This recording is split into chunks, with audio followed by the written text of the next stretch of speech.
The story begins with a girl asking if her sister was alright. Kinger says she was fine but mentions they needed to escape from that place. However, the woman with purple hair warns they wouldn't be able to flee after offending their empress, suggesting they surrender for having made a mistake. Frustrated, Xiao stands up asking why it was a mistake since they had taken part in the Wuji sect ceremony, where they saw her worshipping a person using the heaven and earth worship ritual, mentioning they had only asked a question out of curiosity, but this made them hunted.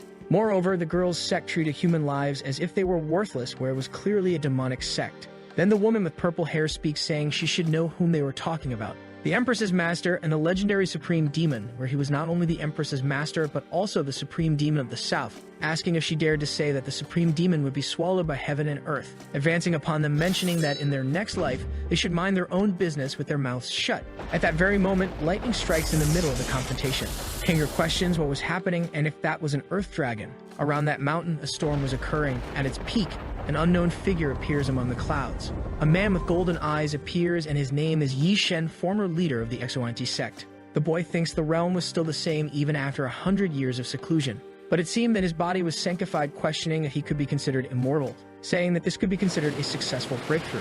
People are surprised by the appearance of that man. Then he makes a maneuver with his hands, striking them away. The girl with purple hair thinks there was an expert protecting them, mentioning they should report to the sect master. Then the girl's group flees, and the protagonist thinks that the power of his body was not bad at all. Looking around, he ends up noticing two women, wondering if there was someone on the mountain that he had just knocked down. Worried, he questions if he hadn't hurt anyone, approaching them, suggesting to check.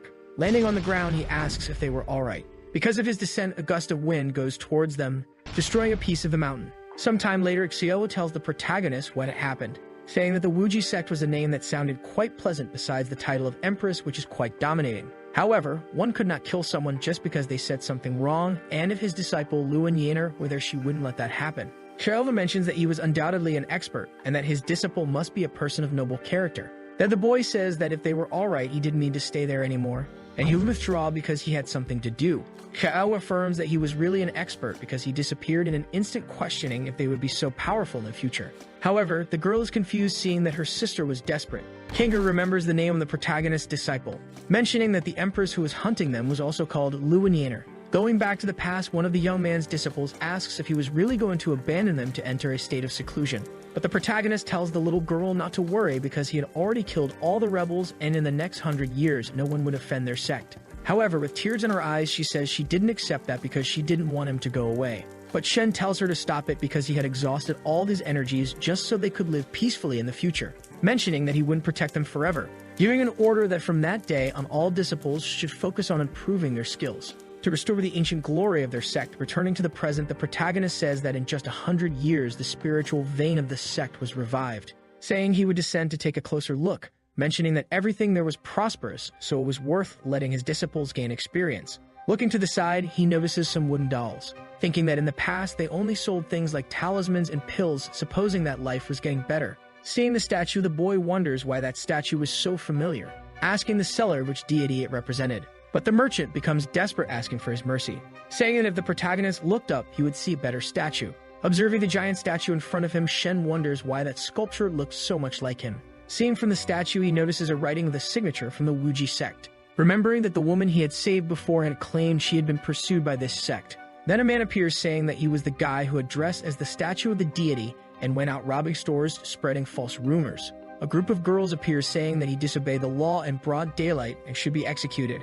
The protagonist is confused, questioning why wearing his own clothes could be considered against the law, mentioning that he wanted to ask some questions, asking why there was a statue of him there. However, people start attacking him, launching a chain attack on the protagonist and restraining him. Then at the same instant, the boy breaks those chains, saying for them to let him finish speaking, leaving the girl surprised because the ability Her Majesty granted her was destroyed in an instant, remembering that she was the only one who could break that formation. Then she looks at another girl, agreeing with each other, starting to supposedly undress, leaving the protagonist embarrassed, saying that seducing him would be useless. Then they start changing clothes, bowing before the protagonist, welcoming him, mentioning that he must be the venerable Yi Shen and that he should follow them to the tower because the empress was waiting for him. Shen is reluctant, asking who was waiting for him. However, the girl tells him not to worry because when he got there, he would understand everything. Sometime later in the tower hall, an unknown figure asks if it was the protagonist who broke the golden lock formation. The boy confirms, saying he was the leader of the Xuanji sect and his name was Yi Shen. Then at the same instant, a girl jumps into his arms, saying that after 100 years she could finally see him,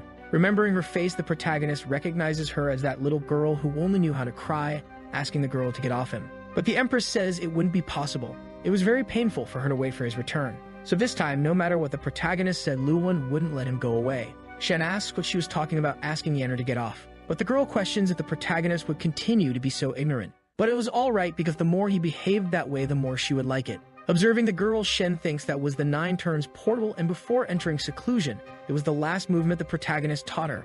Yenner mentions that after all these years, she mastered all the spells he taught her, saying she was following his teachings just for the day they met. Then using a skill, he interties Shen's neck, saying that from that day they would stay together until death. Then at the same moment, the girl pulls out a dagger, asking Shen to make a promise to her, mentioning that even though he was strong, his body was not indestructible. And if she cut off his legs, the protagonist would not go anywhere, launching an attack on him, saying it would hurt only for a second and after that they would be happy. However, the attack has no effect. Yenner asks why it did not cut since it was a dagger made of meteorite. Shen says that her attitude of never giving up on her goals was really her style, and his disciple was very diligent, so she should make progress like her master, launching a flame attack on the girl, mentioning that he was a master even after 100 years and Yenner would always be in his heart.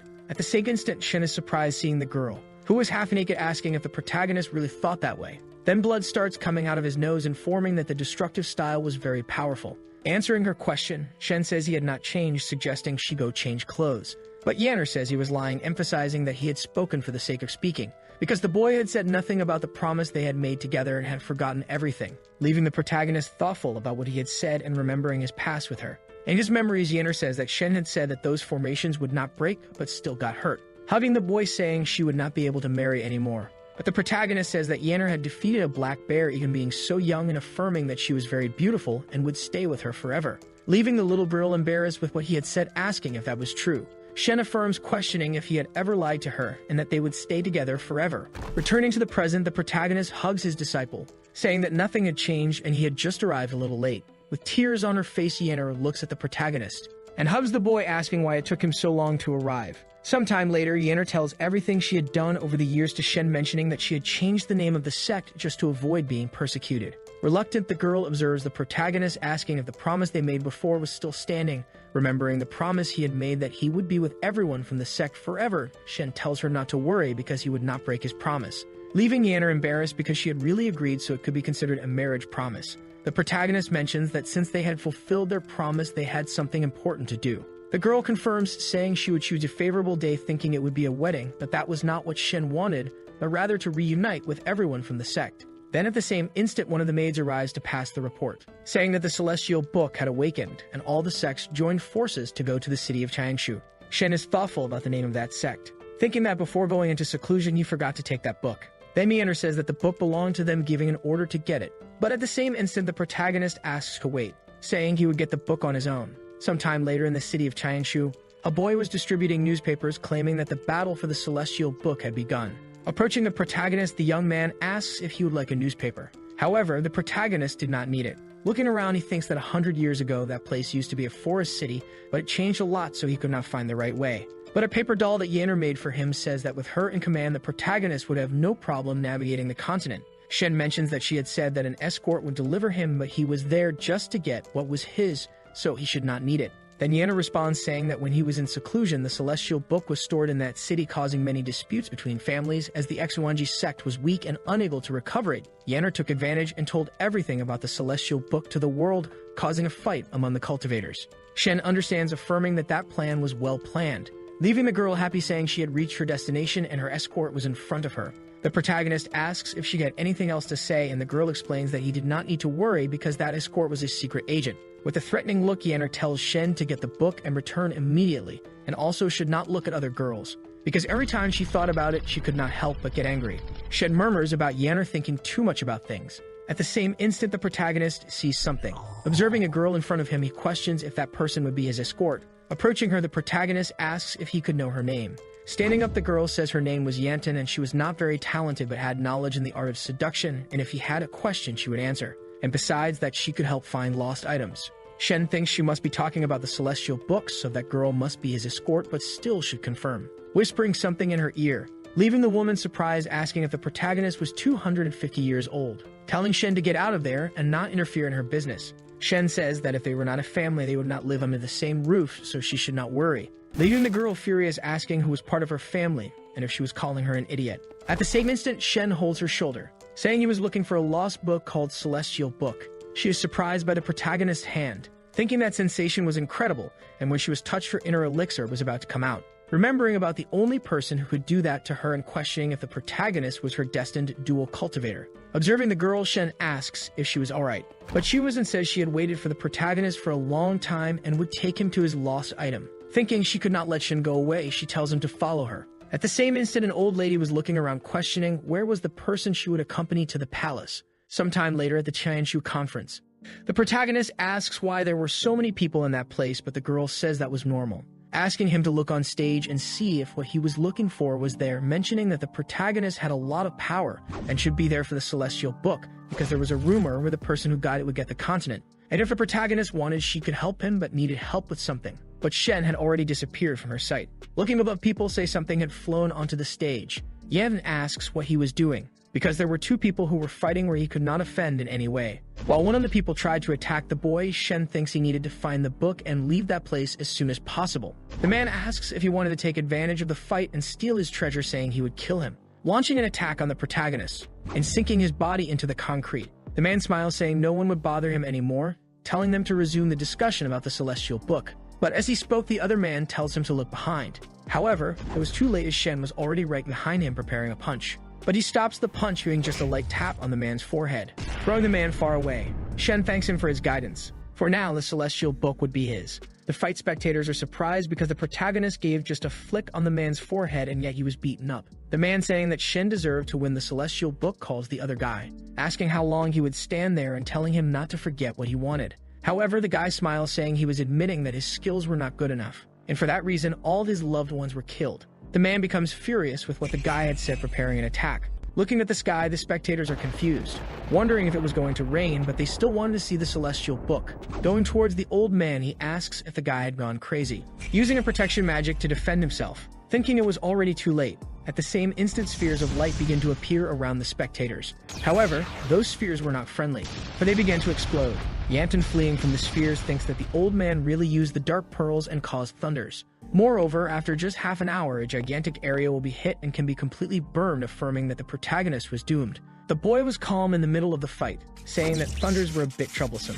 Pushing the lightning aside as if it were nothing, Shen asked the old man if it wasn't true, leaving the man surprised because that was a type of thunder that was enough to peel off the skin with just a touch, but that idiot just pushed it away as if it were nothing. Shen is apprehensive because it burned his clothes, saying that all that was not a big problem for him. Observing that catastrophe in the sky, the protagonist says it was time to eradicate the source, supposing it was a great opportunity to test his physical body. But at the same instant, something goes towards his face. That was Yanton, who was hugging the protagonist, telling him not to die, asking if the boy was alright and why he was trying to play the hero. However, the lightning bolt was heading towards the two, and Shen asks what kind of rescue that was, pulling something from her bosom. She thinks they had no time. If she lost that opportunity, she might not have a chance of success. Throwing that paper on the protagonist's head, Yanton asks him not to move because that teleportation talisman could be used only once. And no matter how valuable that book was, it was not worth his life. But when she was going to use the talisman, it burns. However, Shen does not teleport, protecting the girl. At the same instant, the lightning strikes the two. With a wicked smile, the old man says he can control the skies, so the Celestial Book would be his, saying that the protagonist was inferior to him. But someone throws a stone at the man. Shen is still standing, affirming that the Ting Chao sect was really powerful because summoning a thunder was not for just anyone. But was that what he wanted? Asking if he could hear the cries within the thunder. He was treating people's lives as if they were nothing just for a book, questioning if all that was worth it. However, the old man was not up for conversation, preparing another attack on the boy and saying that the winner is the king and the loser is the villain. At the same instant, Shen punches the man's face, saying he had a tip for him. For the Celestial Book, all this time was his property. Using magic on the book, Shen says he had not seen his old friend for a long time, asking for help from the creature. Then the protagonist uses magic to heal the wounds of the people who keep asking who that man was. Then the boy approaches Yanton. Observing her, Shen questions why she did not wake up, thinking if her heartbeat had stopped. Shen is reluctant to touch the girl's bosom, thinking it was too big, but now is not the time to think about that, but to save people. Remembering that the heart was on the left side, Shen presses her bosom and realizes there really were no beats, but the unconscious girl thinks her heart was on the right side. Holding Yanton in his arms, the boy says he should find a secluded place to take a closer look. The girl is embarrassed, thinking they could cultivate meanwhile, so it would be a win-win situation. The other old man, seeing the protagonist, Lee calls him, thinking he would never have thought that a young man like that would end up with the book. At the same instant, one of the servants calls the man. The guy says it was for him to attend to the Empress's people, questioning why he appeared now. However, the servant whispers something in his ear. The man approaches the protagonist, whispering a code to him, saying he was the wrong person, but the guy says he would keep his mouth shut and respected his name all his life, saying his name was Zixing, son of Kong. Shen is surprised when the man mentions his father's name. And at the same instant, Yan wakes up, sometime later in a mansion. The old man asks the little girl how was the condition of the injured person. However, she says the doctors had already tried everything, but she did not wake up. Then the old man mentions that he had heard that that woman was the companion of the owner of the Celestial Book, and the girl says he was correct because she was injured because she was protecting him, asking him to take a look at her. However, Yan was no longer there. Hidden, the girl thought that if she pretended to be unconscious, they would take care of her, but he simply turned around and left, wondering if he was planning something behind her back.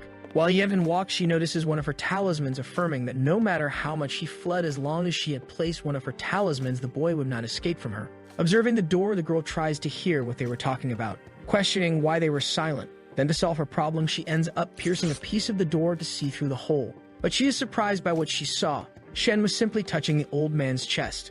The protagonist, observing the mark on the man's chest, thinks he really was the son of Kong. Zixing says that was done as a mark of his father's teachings and a symbol of his family, asking if Shen believed him now. Then Shen says he still remembered when his father went to war with him, and in the blink of an eye he had grown a lot, asking what was the problem. Zixing says he was afraid of something he did not know. 40 years ago, when his father was about to die, he called him to pass the position of city lord, and besides him and his father, there was one more person in the room. An unknown figure asks Zixing if he would be the next owner of the city, mentioning that he seemed to be a person with longevity. But Zixing says he was just a son taking his father's place and acting as lord. The person affirms that he was very obedient, and for that reason Kong liked him so much, and besides taking care of the Celestial Book, she wanted the man to pass on a message. When the Celestial Book finds its master, inform him to bring the book to Feudy Cave. Back in the present, Zixing says that he should keep this a secret from Yaner. The protagonist feels awkward, asking if that was the person he was thinking of. But Zixing confirms that she was his third disciple and her name was Luin, saying she had long occupied the southern part of the continent and is considered a sovereign of the world.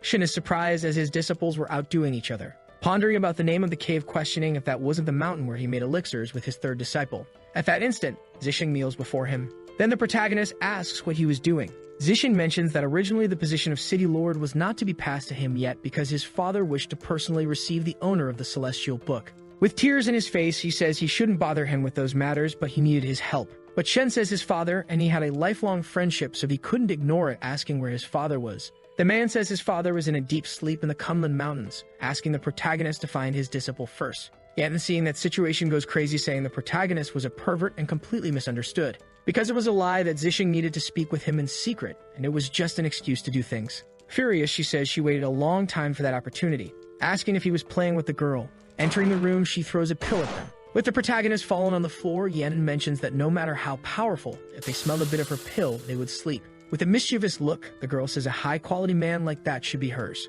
However, she notices a glowing scroll by her side, where she starts to hallucinate. Apparently excited, Yan asks if something like that existed in the Celestial Book. Seeing something shining, she asks what color that was, questioning what was happening. Sometime later, the girl was in front of the protagonist, and instantly sits on top of Shen, starting to undress. Shen, still unconscious, asks if that was the smell of alcoholic elixir, noticing something slippery and soft. Opening his eyes, the protagonist is surprised, seeing the girl on top of him, asking what she was doing. Embarrassed, Shen tries to get up, telling Yanton not to come closer. The boy, recalling his memories before fainting, remembers that Yen invaded the room, saying random things and affirming that nothing unusual had happened at that moment. Yevon, hugging the protagonist, is questioned about what she was doing. Then she kisses the boy's neck, and also keeps sniffing the protagonist, leaving Shen extremely embarrassed, asking Yen to stop. However, the girl grabs his hand, and then starts to lick his finger. Shen ponders if the cause of that could be what he thought. Observing the Celestial Book, he realizes it was open, then tells the girl to behave.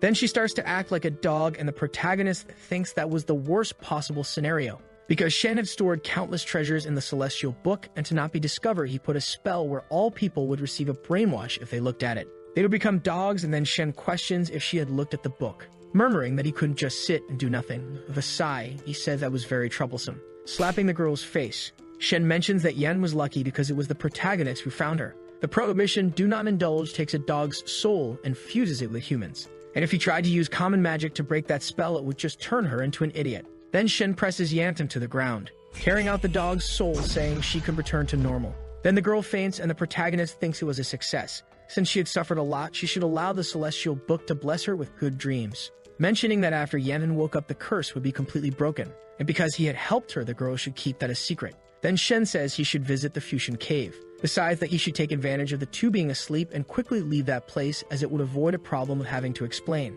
As he was leaving, Yanton holds the boy's clothes. Shen asks if she was still awake. Looking at the girl, she says she would definitely protect him. And with tears in her face, Yanton says she didn't want to be alone. Sighing, the protagonist decides to stay in that place, saying he would wait for her to wake up and then leave. However, the one who wakes up first is Zishan, questioning how he had fallen asleep and where Shen was. Sometime later, one of the protagonist's disciples asks her servant why Shen had not returned yet, but the girl says that when she got there, the protagonist had already left the city. The other woman says that was absurd because she was the oldest disciple, so Shen couldn't leave without saying goodbye. But the girl mentions that she had heard about a woman who saved his life and ended up in a coma. The protagonist's disciple says she was saying that just so she wouldn't die. However, the servant says that Shen was looking for the medicine to save her life, where he ended up taking her with him. The Empress smiles because the protagonist was still the same because he still liked weak girls. Then she starts to change clothes, mentioning that she would personally give the order to invite Shen back to the city. One of her servants says she couldn't do that. However, she falls silent when she sees the Empress's look, asking if she was trying to tell her what to do. At the same instant, the servant kneels, asking for forgiveness from the Empress. Thinking about the current situation, she sighs, saying that the Elder of the Blood River had become a strong person in the realm of life and death and began to recruit troops in the north, so she couldn't leave the city. Then one of the Empress's generals appears, saying they were at her orders. The Empress gives the order for her to bring the protagonist in her place and also wished that she spread a message. Chun tells her not to worry because the Kangyuan continent was just a place. Back to the protagonist, Yanton had already woken up asking where she was, and Shen questions how she could be so annoying. To get rid of her, he used the hiding ability of the celestial book, but didn't know why she had still appeared. The girl says that Smell was still in that place, and the protagonist wonders if the girl was still being a dog. Pulling something from her bosom, she says she couldn't do anything about it. And although the talisman was valuable, if it was used on the protagonist, it wouldn't be a waste because she would find him. Then Shen wonders if she still hadn't given up destroying the girl's talisman.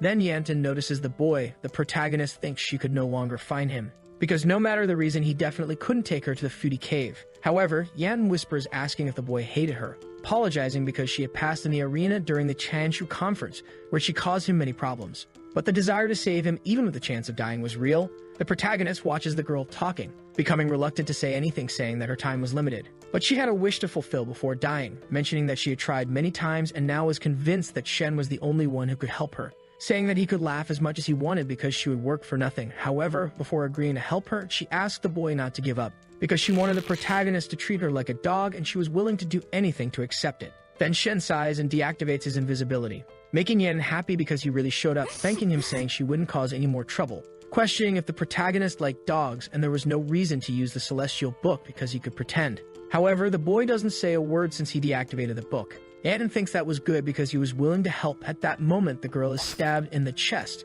As she falls to the ground, Yanton has no idea what happened, questioning why it happened that way. However, Shen also didn't know what happened. She was talking, and at the same moment she fainted. But at this moment, the protagonist notices something. Looking around, Shen realizes there was something in that place. At that moment, the Empress appears before the boy. Shen asks if that was Yanner, and the girl questions why he didn't keep his promise and if he would go back on his word. The boy is reluctant, saying it wasn't that. Then the Empress says he could have at least sent a letter to her asking if it wasn't worth thinking about. However, the protagonist says it really wasn't worth it, striking the Empress. Seeing the girl, Shen says she wasn't Yanner. Then at the same moment, the Empress reduces to a soul. The boy mentions that it was expected because it was just a timer, explaining that timers were spirits that fed on cultivators' emotions using illusions to enter their minds, maintaining the illusion until their target was completely drained. Shen supposes that Yanton fainted because of that. But the night was the best opportunity for spirits to manipulate their illusions, questioning why they were appearing during the day. Observing the girl, the protagonist sees the spirits trying to possess her.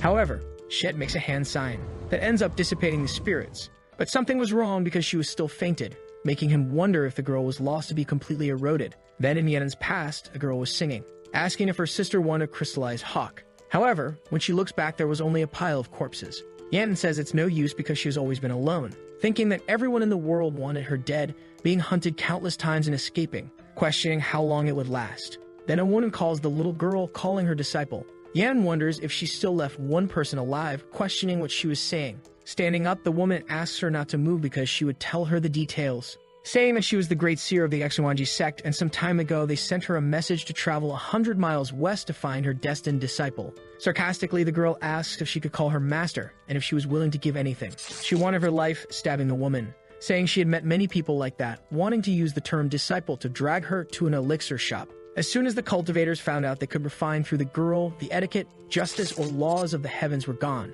Back to the present, Yen asks why they couldn't just leave her alone. But at the same moment, she starts to get weak because she had exhausted her cultivation, questioning if her life was coming to an end. Yanton had no family or friends, so her life would just end, saying she killed countless evildoers in her life because she had no choice, begging the heavens to have a normal life. However, a voice behind the girl asks why she would wait until the next life. Looking to the side, Yan realizes that woman was still alive, saying she could do that in this life, and all the master should do is transfer her energy to save Yanton. Then the girl starts to cry, asking if she could really continue living.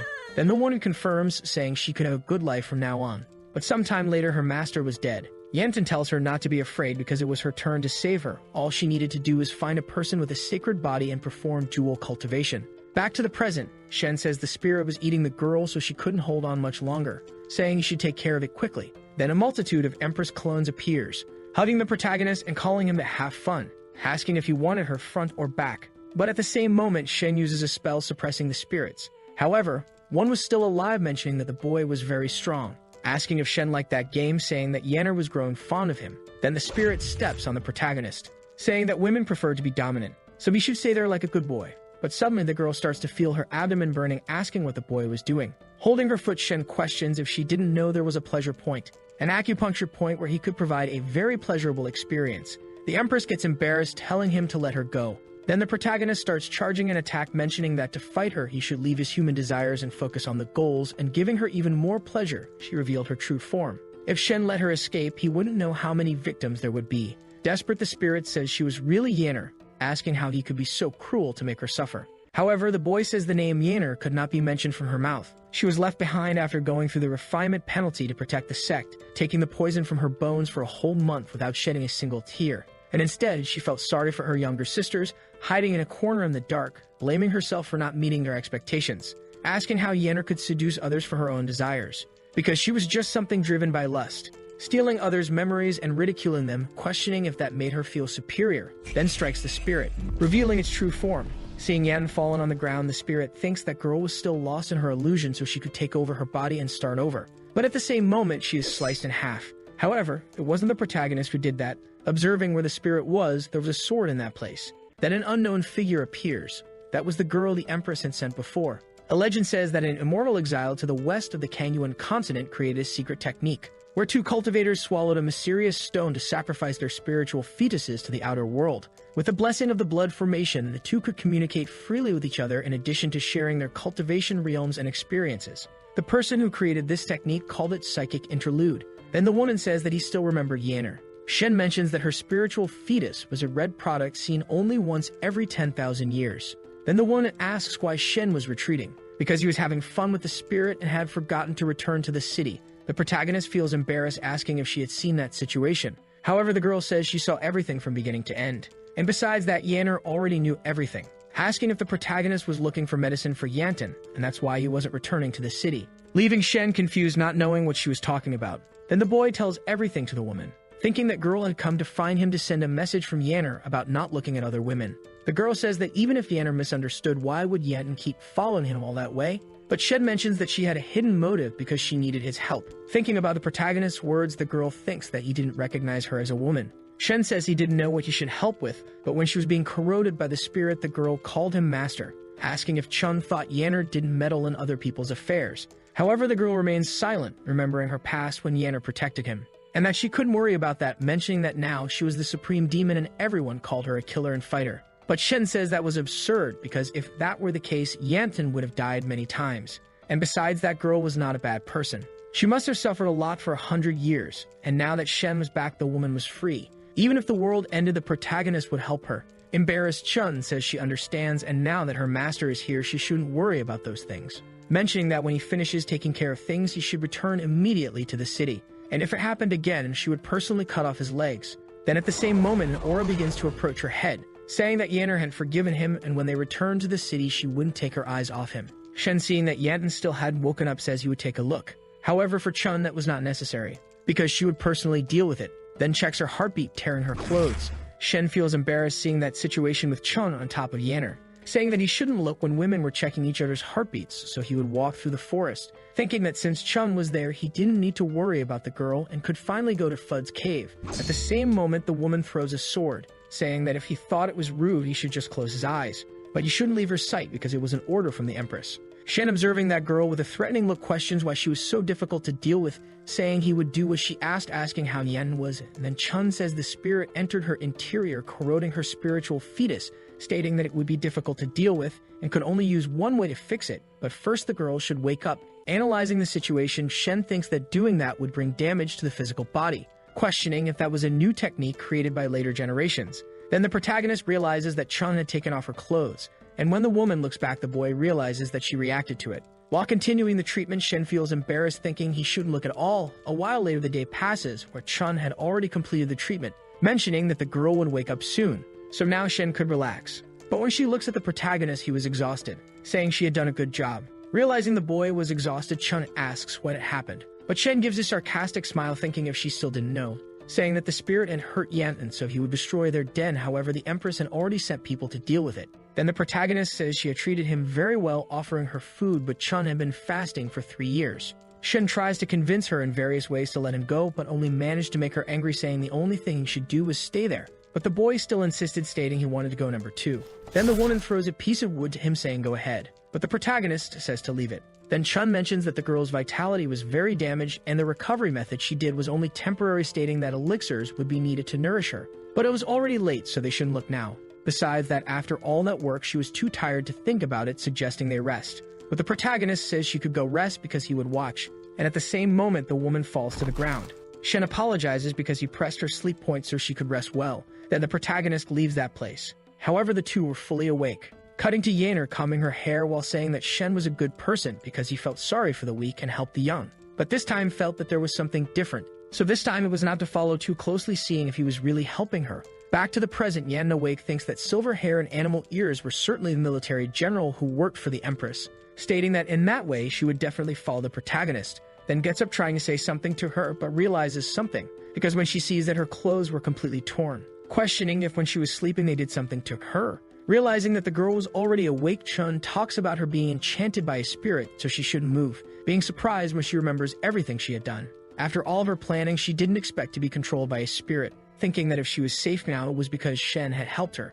As she was leaving, Chun says to stay in that place. Then Yan asks if she would find Shen, asking to go with her because she should thank him with her body for risking his life to save her, leaving the woman furious, saying she never thought Yan valued friendship so much. Yan asks what she was talking about because only a low-class person wouldn't return gratitude. Then Chun asks her to repay with her body because she was the one who saved her. The girl becomes extremely sad because all that was a fantasy of her thoughts. Then the woman draws her sword, casting a spell on Yanton, saying she was not in a position to be against the Empress, because she was just one among millions who could not compete with her. So she was to stay there because that spell would protect her. As Chun walks away, she wonders why the Empress desired the protagonist so much and no one else. Remembering her moments with the Empress, Chun begins to get emotional. But when she looks to the side, that girl was still following her, asking why she had come along and if her spell hadn't worked. However, Yemen says she had her own ways, so she shouldn't worry. Chun thinks she had underestimated her and now needed a more powerful move. Returning to the protagonist, he says he had finally arrived, before a giant place that was Fudd's cave.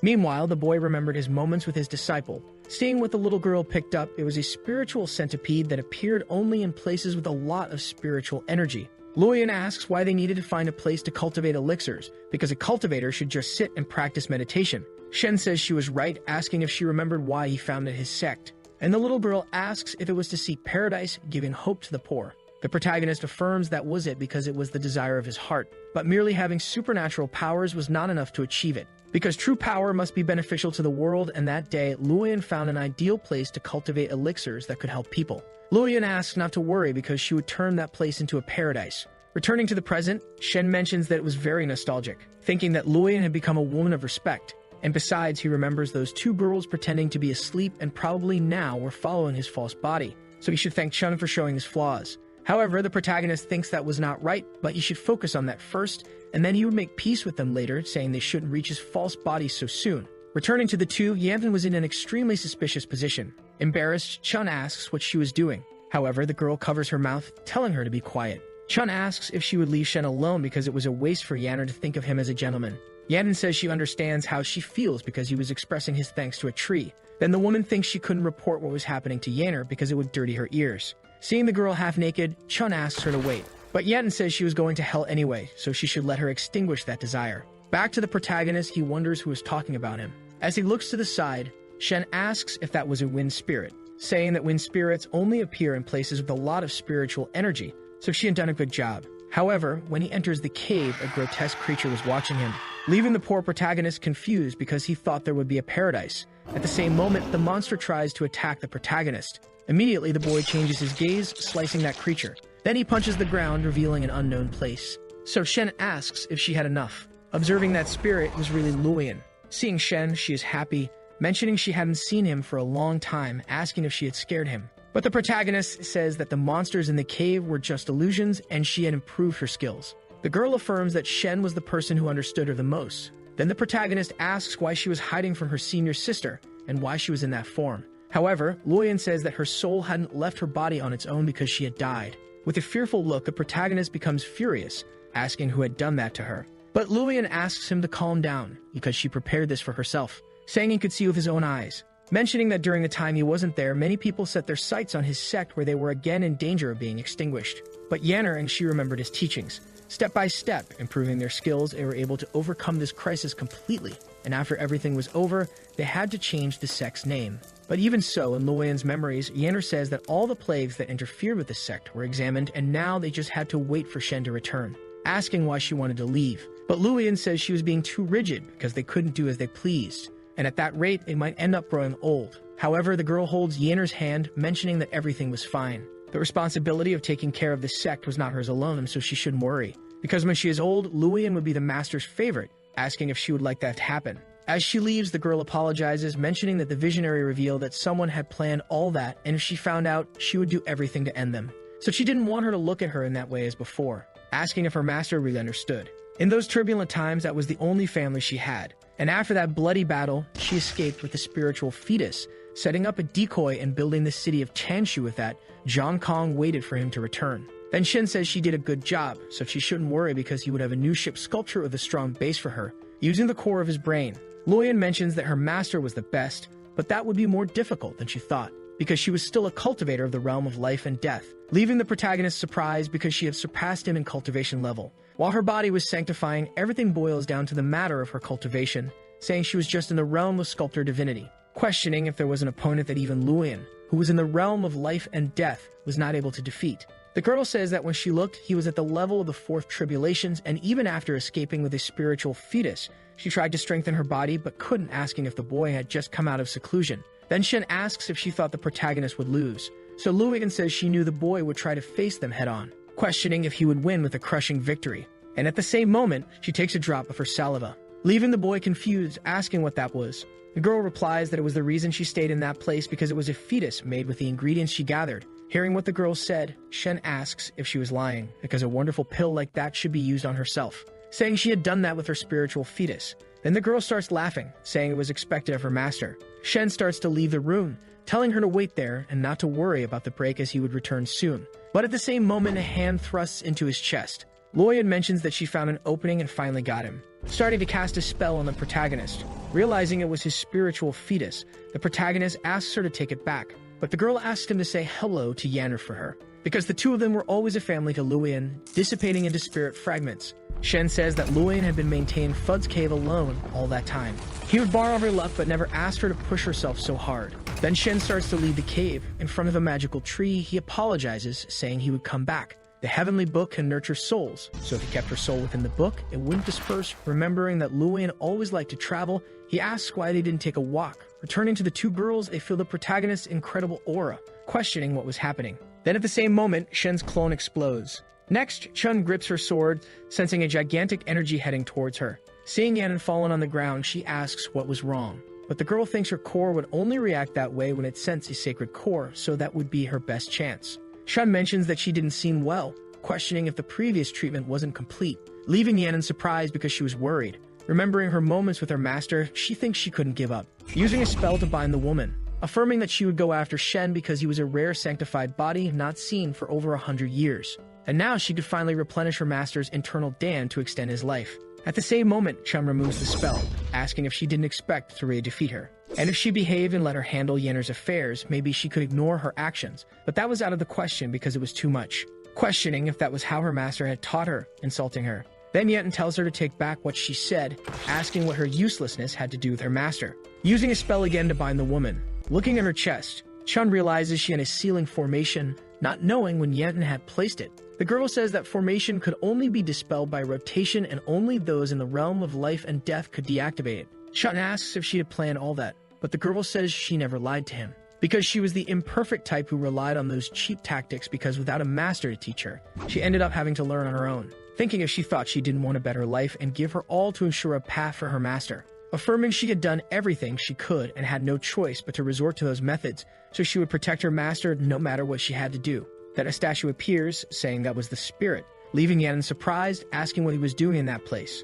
The statue mentions that the cores she had offered were made with inferior ingredients from spiritual beasts, and if she paid him using her body, her heart would be saved. Saying he felt an incredible amount of ingredients in her body, so he would bring it back to him. Yen remains silent without saying a word. At the same moment, a person arrives, telling her to save her efforts. And that was the protagonist saying he was there. Our video ends here. If you liked it, leave your like. We'll see you next time. Bye-bye.